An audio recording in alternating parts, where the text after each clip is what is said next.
네, 오늘도 주님의 사랑과 은혜가 우리 사랑하는 성도 여러분들에게 흘러넘치기를 예수님의 이름으로 축복합니다. 네, 금일은요, 그림자의 역할이라는 말씀의 제목으로 함께 호흡을 하고자 합니다. 이 말씀에 호흡이 있을 때 성령 하나님의 도우심이 있기를 다시 한번 예수님의 이름으로 축복합니다. 성도 여러분들이 다 알고 있는 그림자가 오늘 어떠한 역할을 하는지 한번 나눠보고자 하는데요. 어렸을 때 저는 그림자 놀이를 해봤던 적이 있습니다. 그림자가 생기기 위해서 어떻게 해야 할까요? 무엇이 필요한지 고민을 하면 간단하더라고요. 첫 번째, 빛이 있어야 되고, 그리고 어둠이 있어야 되며, 빛을 투여해주는 물체가 있어야 하더라고요. 왜냐하면 어둠 속에서 빛이 어떠한 물건을 투여하는 그 순간 그 뒤쪽으로 그 빛에 반사되는 모든 것들을 투여하는 것을 그림자로서 그 뒷부분에 나타내기 때문입니다. 그러면 한번 질문을 드려보도록 하겠습니다. 그림자가 빛이 될 수 있을까요? 네, 그림자는 빛이 되지 못하고 그 어두움의 그 삶 속에서 살아갑니다. 자, 그런데 그 그림자가 빛이 되려고 하는 현실들이 우리의 삶에 참 많지 않은가 한번 그런 고민을 해보는데요.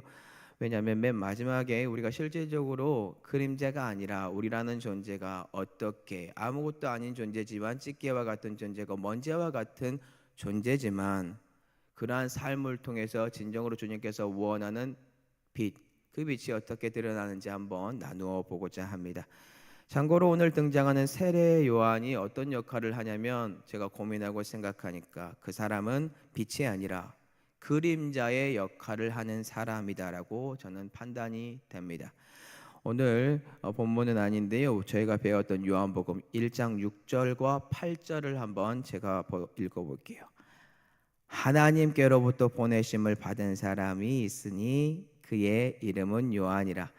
그는 이 빛이 아니요 이 빛에 대하여 증언하러 온 자라.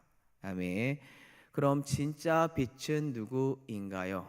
바로 예수 그리스도가 빛인 것을 증언하고 있습니다.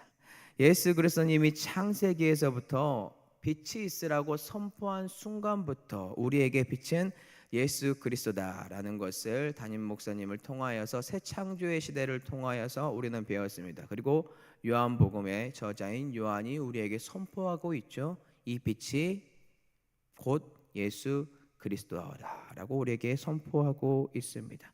그렇다면 어둠이 무엇이죠? 어둠은 무엇이며 무엇을 상징하고 있습니까? 그것은 다름이 아니라 죄와 불신앙으로 어두워진 이 인류, 우리 모든 사람들, 곧 죽음과 악, 이게 어둠이다. 이렇게 상징을 우리에게 알려주고 있습니다. 그러면 죄와 불신앙의 우두머리는 누구죠? 너무 답이 쉽습니다.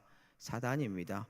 사단의 세력들이 어둠을 지배하고 있는 무리들이며 예수 그리스도를 모르는 모든 눈이 가려진 사람들은 그 밑에 속하여 있는 존재들이 될 수밖에 없다라는 뜻입니다. 자, 그런데 이러한 어두움이 물러갈 수 있는 이유가 무엇일까요? 그 이유가 바로 빛이 있어야만 어둠이 물러날 수 있다라는 뜻입니다. 자, 그러면 그 빛을 투여하는 사람이 있어야 돼요. 그림자 역할을 하는 사람이 있어야 합니다. 자, 금일 본문은요, 빛을 바로 등장시키지 않아요. 그 빛에 관하여 증언해야 하는 그림자 같은 존재를 먼저 등장을 시킵니다. 그 사람이 바로 세례 요한이라고 합니다. 그가 오늘 본문에서 우리에게 이렇게 고백하는데요. 요한복음 1장 20절하고 23절에 어떻게 고백하는지 보도록 하겠습니다. 요한이 드러내어 말하고 숨기지 아니하니 드러내어 하는 말이 나는 그리스도가 아니라 한데 이르되 나는 선지자 이사야의 말과 같이 주의 길을 곧게 하라고 광야에서 외치는 자의 소리로라 하니라. 아멘. 자기는 현재 그리스도가 아니라고 고백을 합니다. 그가 고백하는 말 어떠한 고백입니까? 자신은 이미 선지자 이사야의 말과 같이 주의 길을 곧게 하는 사람, 광야에서 외치는 자의 소리라고 우리에게 선포하고 있습니다. 자기의 존재를 정확하게 알고 있다라는 뜻입니다. 그런데 우리가 사는 현실은 어떠한가요? 만나는 사람들은 어떠한가요? 세례 요한처럼 광야에 외치는 자의 소리, 즉 빛이 아니라 그 빛을 증언하는 자로서 우리 자신을 드러내지 않고 그림자 역할을 정말로 하고 있는지, 그 역할 한번 고민을 해봐야 하지 않을까요? 자신의 역할이 커지고 칭찬과 사람들의 모든 것들을 높임을 받고 능력이 커질수록 주위 사람들은 무엇을 할까요? 자신의 능력으로 그 모든 것을 한 줄 알고, 즉 자신이 빛이라고 착각하면서 이단으로 빠지는 무리들이 있다라는 뜻이겠죠. 이단의 무리들이 처음부터 교만을 했을까요? 주님을 믿고 겸손했다가 은사가 나타나고 그 빛 자리에 어느 순간 자신이 앉아버리고 무당이 되거나 신이 되거나 우상이 되어서 그림자 역할이 아니라 하나님의 도구의 모든 것들을 잊어버리고 그냥 그 자리에 서게 된 것이 아닌가 저는 생각을 해봅니다. 자, 그렇다면 여기서 질문을 드려보도록 하겠습니다. 그 당시에 바리새인과 서기관들과 그리고 종교 지도자들, 그 사람들 빛을 증언하는 사람들이었습니까?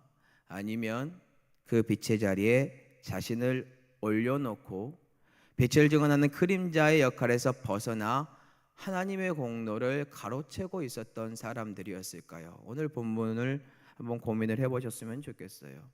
그들은요, 하나님의 공로를 빼앗았던 사람입니다. 왜 그럴까요?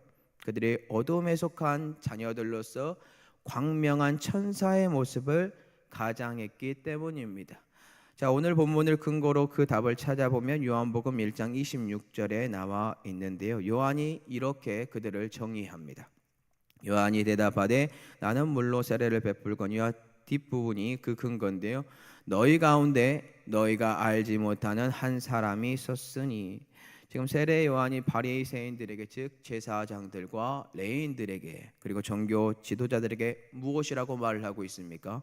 너희는 예수 그리스도 그를 알지 못한다. 어찌 하나님을 믿는다고 하는 종교 지도자들이 예수 그리스도를 알지 못하는 것일까요? 모세 오경을 달달 외우는 사람들이며 그 모든 것들을 알고 있고 사람들 앞에 서서 그 빛의 증거를 선포하고 알려주는 사람. 근데 실질적으로 너희 가운데 너희가 알지 못하는 예수 그리스도가 썼을 때 너희는 절대로 그 사람을 알 수 없다. 결국 이를 근거로 본 건데 바리새인들 그리고 종교 지도자들, 잘못된 열심, 그림자의 역할을 하는 것이 아니라 그들이요 어둠에 속한 존재들로서 그 빛의 자리를 탐하고 있고 이단이 되었고 우상이 되어 그리고 주위 사람들까지 넘어지게 하고 있다라는 뜻입니다. 자, 그렇다면 우리는 고민을 해야 하지 않을까요? 우리는 정말로 그림자의 역할을 하고 있는가 아니면 속고 있는가, 이런 것들을 고민을 해봐야 한다는 거예요. 자, 그러면 오늘 우리가 세례 요한을 통해서 이 빛이 아니라 빛을 증언하는 사람, 곧 그림자의 역할을 어떻게 하는지 그리고 어떠한 자세를 취해야 하는지 그것을 그러면 배워보도록 하겠습니다. 어떤 자세를 취해야 하냐면요, 첫 번째는요 겸손입니다. 겸손. 제발 다른 사람들로부터 칭찬과 존경받으려고 몸부림 안 쳤으면 좋겠습니다. 즉 자기 자신이 빛이 되려고 애쓰지 마시기 바랍니다. 그 대신 우리는 무엇을 애써야 하냐면요, 그림자의 역할로서 더욱 우리 자신에게 큰 그림자가 생길 수 있도록 그냥 주님께 내어드리기 바랍니다. 겸손하게 내어드리면 됩니다. 그 빛을, 예수 그리스도를 그냥 받아들이시면 됩니다. 다들 어렸을 때 그림자 놀이 해보셨을 거예요. 빛의 강도가 커지고 또 각도에 따라서 그림자는 어마무시하게 커집니다. 하나님께서 투여하는 빛의 크기와 각도에 따라 그림자인 우리의 역할도 계속해서 훨씬 커지게 되어 있다라는 뜻입니다. 커지는 은혜의 사역 가운데 제발 꼭 예수 그리스도 단 한 분만, 세례 요한처럼 단 한 분만 드러내시기 바랍니다. 참고로 세례 요한 오랫동안 메시아를 기다리고 고대했던 유대인들로부터 엄청나게 높임을 받은 존재입니다. 그러다 보니까 오늘 본문처럼 시기 질투하는 바리새인들과 그리고 제사장들, 종교 지도자들이 요한에게 너 정말 누구냐 그렇게 물었습니다. 그때 세례 요한 자기가 빛이라고 메시아라고 드러내지 않습니다. 오히려 그가 한 행동 더욱더 빛을 강하게 드러내는 존재로서 그것을 투여받아서 그 모든 것을 그냥 그대로 드러내는 존재가 되는데요. 뭐라고 고백하네요. 요한복음 1장 27절입니다. 곧 내 뒤에 오시는 그이라 나는 그의 신발끈을 풀기도 감당하지 못하겠노라 하더라. 아멘.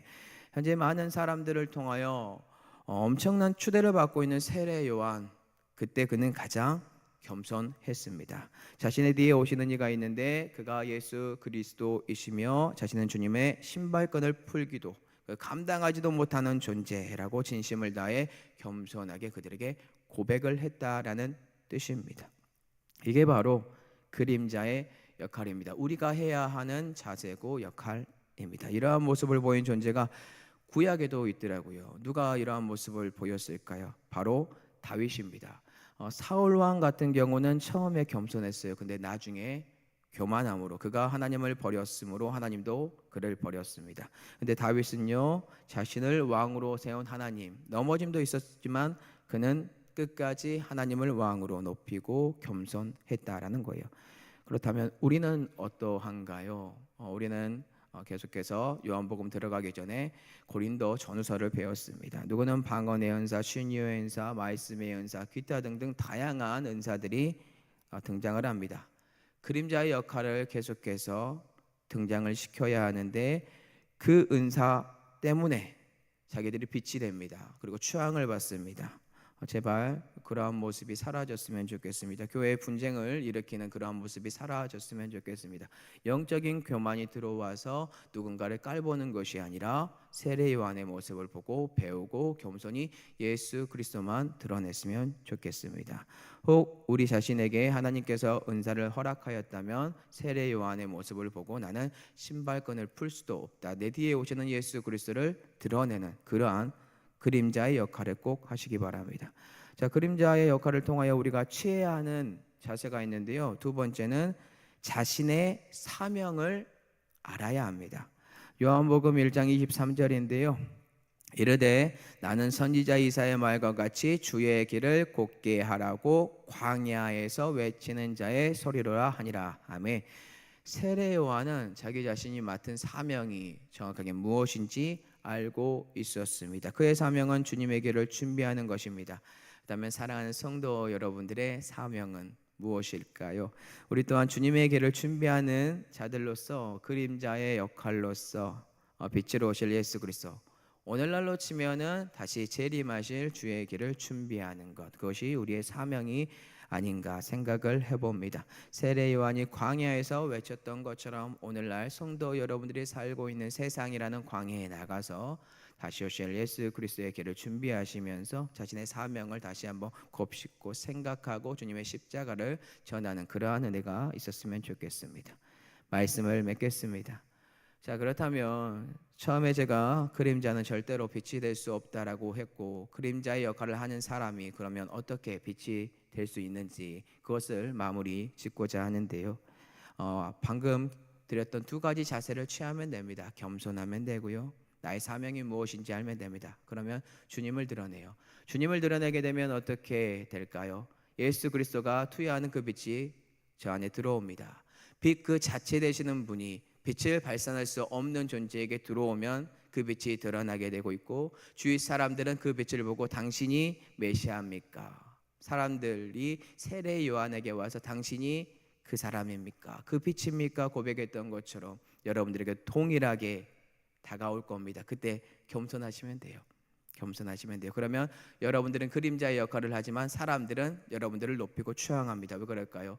빛이 드러나니까요. 나는 빛이 없지만 예수 그리스도가 나의 빛이 되었고, 나는 어둠이었으나 이제 어둠이 아니라 그 역할을 하는 빛의 자녀가 됩니다. 그게 그림자의 역할입니다. 그 역할을 성도 여러분들이 하셔야 하고 저 포함한 모든 지도자들이 해야 합니다. 오늘 그러한 은혜와 능력이 우리 사랑하는 성도 여러분들에게 흘러 넘치기를 예수님 이름으로 축복합니다.